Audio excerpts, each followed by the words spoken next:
In this problem, we're given a function and asked to do a whole bunch of different things with it. The good news is that most of these things are pretty quick. For instance, part A, it says, what's the ordered pair for the y-intercept? Well, the y-intercept occurs when x is 0. So they're basically saying, plug 0 in for x in the function and see what you get for y. If we do that here, the first term becomes 0. 16 times 0 is still going to be 0 for the second term. 0 cubed gives you 0 for the third term. And 16 times 0 gives you 0 for the last term. That tells me when you plug in 0 for x, you're going to get 0 for y.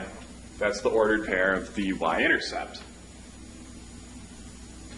Part B, they ask you to evaluate f of 2. That means you're plugging in 2 for x and seeing what you get.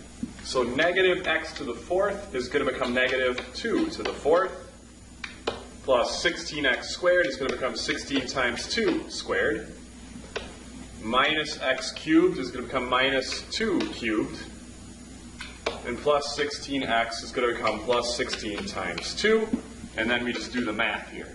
Just be a little careful, because the negative sign out front is not being affected by the exponent. So we need to do 2 to the fourth first. 2 times 2 times 2 times 2 is going to give you 16. And then the negative gets tacked on last. Make sure you're following the order of operations properly. Same thing here. Make sure you square the 2 first. That's going to give you 4. 4 times 16 is 64. 2 to the third for the next term is going to be 2 times 2 times 2, which is 8. 16 times 2 is 32 for the last term. And when you add all these up, the way I like to do this is say, well, I got 64 and 32. They're my positive terms. That gives me 96. And then negative 16 and negative 8, those are my negative terms. That's minus 24. So 96 minus 24 would give you 72. Right? Yeah. Moving on, part C is very similar. F of 1/2. All right, fine. We're going to have a negative and then take 1/2 to the fourth power. 16 times 1/2 squared minus 1/2 cubed plus 16 times 1/2.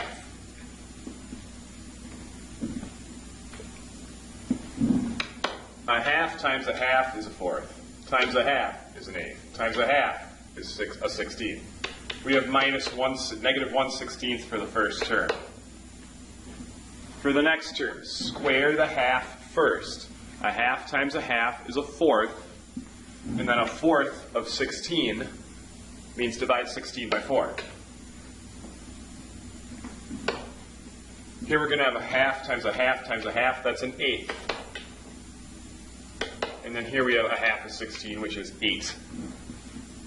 So we have 12 positives, and then, oh gosh, a negative 1/16. This is like a negative 2/16. 1/8 is 2/16. So if you have negative 1/16 minus 2 more 16ths, you have minus 3/16. So 12 minus 3/16 is like 11 and I guess 13/16 when you add it all up. And then evaluating f of negative 2 works much the same way. We're still going to have that negative out front.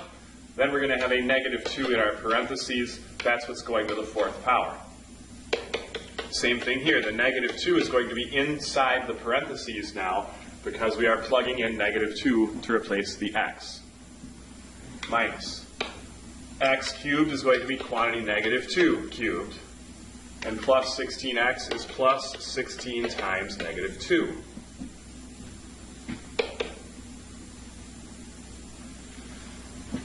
Negative 2 times negative 2 times negative 2 times negative 2 is going to be a positive result. 2 times 2 times 2 times 2 is going to be 16. So we have a negative out front, and then the rest of this turns into just 16. For the next term, we've got to take negative 2 times itself first. That's positive 4. And then 16 times positive 4 is a positive 64. Next term, the minus, I'll carry that down. Negative 2 times negative 2 times negative 2. If that's going to give you a negative result, because you have a negative times a negative times a negative. 2 times 2 times 2 is 8. And the last term is going to be a minus 32. All right, so now when you add all this stuff up, yeah, you got a 64. And you also got this is a positive 8. So 64 and 8 together is 72. Then you have a negative 16 and a negative 32. That's a negative 48 when you put it all together.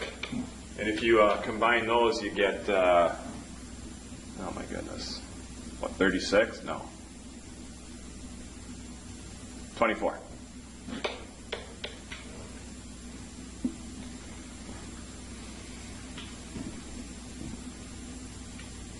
Part E, all right, these three are very quick questions. When they ask you the degree of a function, they simply want to know what's the highest power, what's the greatest power of x.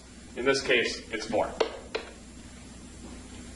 When they ask you for the lead coefficient of the function, that means whatever term has the greatest power, which in this case is this one, what's the coefficient on that term?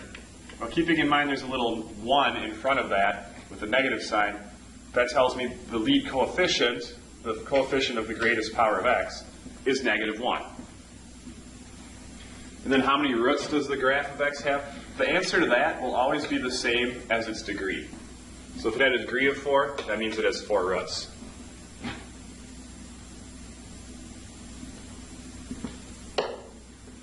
And then this one. All right, the ordered pairs of the x-intercepts of the graph of f. That means where does the y value equal 0? Or in this case, where does f of x equal 0? So we need to set the function equal to 0. We're going to have to factor this. We're going to have to factor it and use zero product property. Once we have it factored, we can set each individual factor equal to 0. That should give us our 4 roots, our 4 ordered pairs, or the x-intercepts for the graph. Once I take a negative x out of here, I just got to ask myself, what do I have to put back in the parentheses to recreate the original function? For instance, I've got a negative x taken out. I'd have to multiply that by x cubed to give me my first term back. I'd have to multiply by a negative 16x to give me a positive 16x squared back. I'd have to multiply by a positive x squared to give me that negative x cubed term back. And finally, for the last term, I've got a positive out front. That means I need to multiply this negative by another negative to make it. I've already got the x accounted for. I just need the 16.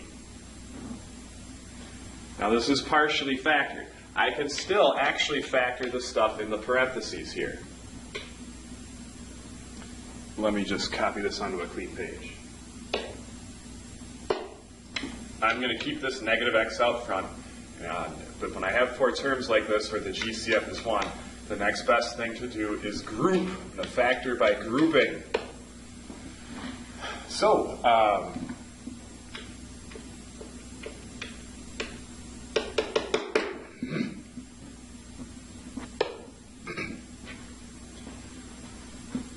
when I see, for instance, this term and this term, I can take an x squared out of those. So in a set of brackets here, I'm going to take out an x squared from these 2 terms, and then I'll have to put back for this term a single x, and from this term just a plus 1, because I've already taken the whole x squared out.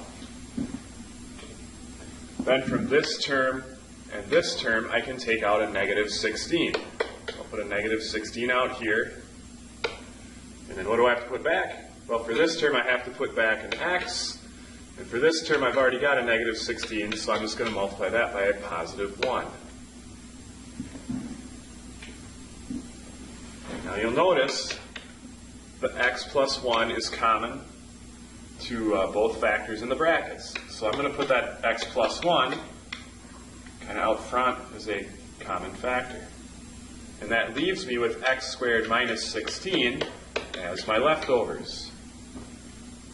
And lo and behold, x squared minus 16 is a difference of squares, so it by itself will break up into two parentheses, x plus 4 and x minus 4. Now, the whole point in doing all this is because I want all this stuff to equal 0. We talked about zero product property earlier in this step. I want to set each of these 4 factors by themselves equal to 0.